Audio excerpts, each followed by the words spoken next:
Hi, Gil. Thank you for joining me today for our Founder Fuel series. Really excited to talk with you and excited that we could help you on your journey with AuditCover. So I'll just hear the journey, how you got here and what's AuditCover. Sounds good. So, how we got here is in about 2020, we kicked off, and the way that it came about. So, my background's not in the insurance space, not in the tax space, and running a financial services company is certainly a steep learning curve. But yeah, I came from more the marketing world, running a marketing agency and digital media buying for 10 years.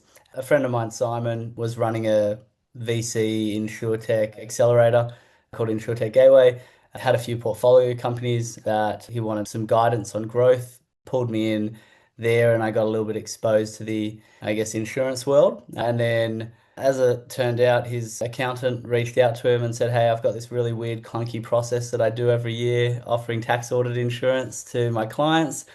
Is there a better way?" And Simon and I put our heads together, me coming to it from I guess a digital and distribution standpoint, and him from the insurance and compliance standpoint, to see whether we could innovate and improve this super niche, idiosyncratic, strange concept called tax audit insurance. And as a result of that, the cover was born. And we look at things differently to how it's been done in the past. From a compliance perspective, we wanted to make it super simple and easy for accountants to offer it to their clients, enabling them to seamlessly distribute quotes via a referral link to all of their clients and not be bogged down with all the admin associated. For any of your listeners, tax audit insurance is what effectively covers the accountant's bill if they have to defend you if the ATO or another revenue authority comes knocking. We talk about boring businesses sometimes and how exciting boring Yeah, businesses are. we win. We get the trophy, definitely. But it's great, and I resonate because we've come to the financial services and fintech world from completely other areas as well. So it's steep learning curve, totally get it. But it's good. It's like coming in with fresh eyes. How can you disrupt if you don't have the fresh eyes? So Yeah, I think so. And obviously, I've surrounded myself with people that are experienced yeah. in compliance frameworks and running a financial services business, maintaining an AFSL and all the obligations that come with that. And so, definitely lean on my team and my board in all aspects that come down to compliance. But yeah, looking at it from a fresh lens, we really try to say, okay, well, how can we operate in a regulated industry with strong governance, but also think about ways we can innovate, be faster, deliver experiences to the customer that are new and better and, from all angles. So yeah, that's definitely a strong part of the ethos internally. Yeah, yeah, exactly. And that's where the exciting bit comes in. And so how, like, tell us where you're at now. How many customers? What's your traction? AuditCover is a fully intermediated business. As I mentioned, we do distribute through accountants. At the moment, in terms of active accountants that distribute our product to either the majority or all of their clients, we have about 500. We also get referrals from accountants via our distribution partnerships. So we've secured partnerships with the insurance partners of all the major industry bodies for Yeah, the wow. accounting industry. And yeah, look, we service about 11,000 customers at the moment. Amazing. So I'd love to just dig in on that growth and how you've funded Audit Cover. Yeah, what's been Yep. the journey so far and how do you think about funding? So in early 22, we secured a seed round and we brought on a range of different investors, from angel investors who had experience in the space, founders of leading accounting tech and regulation tech businesses, some from the insurance world as well, including a reinsurer from overseas and institutional investment from some smaller VCs that specialize in this area. And were So they yeah, hard to find? yeah, well, as you mentioned, the more niche the business, the more niche the investor. So, Yeah. we had a lot of conversations, but ultimately, when you're getting into the weeds of even insurance, it's a bit of a space that a lot of investors don't want to touch. There's a few reasons for that, including the ESVCLP limitations and so on. But specifically, the industry knowledge is where investors that aren't familiar with insurance steer clear. And then when you get into the specific niche that we are in, which is tax audit insurance, then you're only speaking to the insiders that either are part of the accounting world or part of the insurance world and understand the concept at a deeper level. Yeah. So yeah, the pool was pretty small. Yeah, we definitely had to find those that are in the know, and that a lot came from referrals from people we started engaging with who had interest and knew other people, and Okay. Yeah. we put the round together that way. Yeah. Yeah, I mean, I talk to founders all the time, and I talk about as an analogy, it's like sometimes you have to lift up the floorboards, the timber, each floorboard, to find the right sort of investor that gets what you do, especially early on. Like they have to have a real connection to it. 100%. And look, yeah, as you mentioned, it's tax audit insurance. We're not, curing cancer with crushed cockroaches or something super edgy. So it's hard to compete with some of the other startups that are trying for Yeah, those yeah, for unique sure. kind of moonshots. Anyway, we found a really good shareholder circle that supported the vision and understood it. And yeah, so we secured that round in early 22. And along the way, we've done a few extensions, predominantly with existing shareholders, brought on one new investor over the last 3 years since that round. And yeah, ultimately, that's kind of got us to where we're at now. Right. And so then when you were making the decision to bring in some debt, how did that form? We did look at debt through a couple of different vehicles. R&D tax incentive that we're a part of. We looked at some financing against the R&D tax incentive. And then we looked at different options, including a line of credit. We secured a line of credit with a lender about 2 years ago. And, that's been great for us because ultimately our expansion isn't via big one-off lump sum capex. It's rather by identifying where the opportunities are for growth, predominantly in headcount. So that really worked for us. And so we had a facility in place on both fronts for the R&D tax incentive and the line of credit. And I think where we got to was a point where we were like, okay, well, we want to do more. We're profitable now. We want to expand further.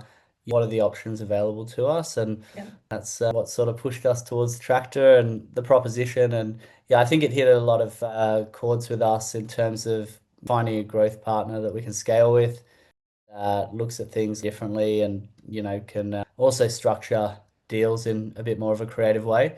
So, and I think the deal that we have now is yeah a good example of that. Yeah, and so we've got a line of credit and a term loan with you. And so Correct.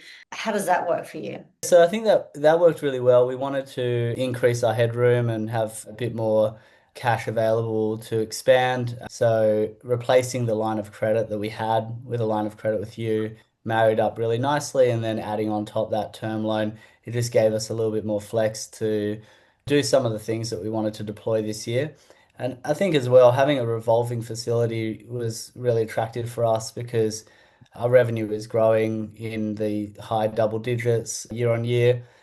Teaming up with a partner that can look at things pragmatically on a rolling basis and say, okay, based on your growth profile and what you want to do, we can relook at the limits. So yeah, all of those reasons pushed us towards yeah looking at a partnership with Tractor. Amazing, thank you. And have you tapped into all the perks and all of the village and the human capital? Not yet, no. Okay. So yeah, I have some email intros in the inbox. The facility is fairly new, so we set that Yeah, up only a month or two ago. yeah. And yeah, as you know, this time of year it's pretty It's heads hectic. down just Yeah, yeah, running. yeah. I just Um, would encourage you because you could get a lot of really meaningful savings out of the perks, especially. yep. Like Okay. No, that's the that's definitely good to next know. year onto your list because yeah, literally like at AWS you get up to $100,000 in credits and Nice. that's straight to the bottom line. It's so much Yeah. stripe and the whole sort of tech stack discounts can be quite meaningful. Yeah, we've got a few big projects we want to get out the door before Christmas, but I think yeah, we'll have some bandwidth in January to Yeah, start diving really into that a bit explore the more. other. Yeah, good. It's interesting that you've taken the initial sort of equity path and then you've brought in some debt. Because I talk to founders a lot, and I just spoke to a founder earlier today about how he's worried that if he takes some debt, what will his current investors think about that, and what will the future investors think about that? And just curious to see what you think. Yeah, look, I think it largely depends on the business you run and the sort of customer behaviors that you have. We've got a really high retention rate, strong recurring revenue. It's clear that we can service the debt. And I think when you get to a point where you have that option at your fingertips, is the only point where you realize actually how much equity costs to Mm, sell. So, for us, it was a pretty clear view that this is the way that we can get to the next stage in a non-dilutive fashion. mm, If we were to look at doing some bigger bets, then potentially we would look at an equity round, but inevitably we're going to be in a much stronger position as a yep. result. So we don't necessarily see it as a interim solution to a future equity round. We may look at that in the future, but ultimately it was the sort of clearest and most obvious and cost-effective path to the Mm. next phase of growth. Yeah, and especially for the purpose that you're using it for, right? You're using it to bring in revenue quickly, so you're going to see that return straight away, and that's where debt's perfect as opposed to selling shares and then getting the revenue, and then you've diluted forever. Yeah, 100%. And look, the way we look at it is ultimately we were going to get to the point we were going to get to anyway. It was just a matter of when. So if we can pull forward some of those hires and pull Exactly. forward some of those marketing plans, what's 6 or 12 months worth in the life of a business? Yeah, it can really make a big difference. And yeah, ultimately, as long as you meet the serviceability requirements, then it's a much cheaper way to go about things. There are certain industries that are super frothy at the moment where valuations are, high, and that's great. But I think particularly in Australia, investors take a much more conservative lens to investments, and ultimately you're just not going to get those insane valuations most of the Yeah, time that you do in yeah. the Northern Hemisphere. So if you can service it, I do think it's a good option. Yeah, yeah, brilliant. Thank you. It's great to hear it from you. That's what I'm always talking about. Yeah. Thanks, Gil. I'm thrilled to be on the journey. It's super exciting what you're doing. I'd love to just switch now to talk about leadership and management. This is a topic that we like to cover on this series, and for our LinkedIn followers, it's of interest. So, just if you can think about and tell us what are your leadership or management go-tos? What's something that you find works really well for you in leading the business? Yeah, so for me, I think I need to have a team that is really accountable to their own areas. And what I've quickly figured out, both in my last company and this one, was you have to be flexible and allow the team to operate in a fashion that works for them. Having rigid structures around measuring output rather than outcomes Mm, actually delivers a more inefficient result. So if individuals have particular things they need to work around within their personal life, we're really open to that. So if you need to structure your week around kids drop off and pick up or certain commitments that you have, that's all good. We're a remote first business. The Sydney team get together once a week, but ultimately we give people the clear guardrails to do their best work. yeah, And I think the framework that we follow is that we have a weekly whip. Everybody gets the opportunity to give an update on where they're at, ask for feedback. We actually really encourage everyone to proactively request feedback and insights to take the sting away from it.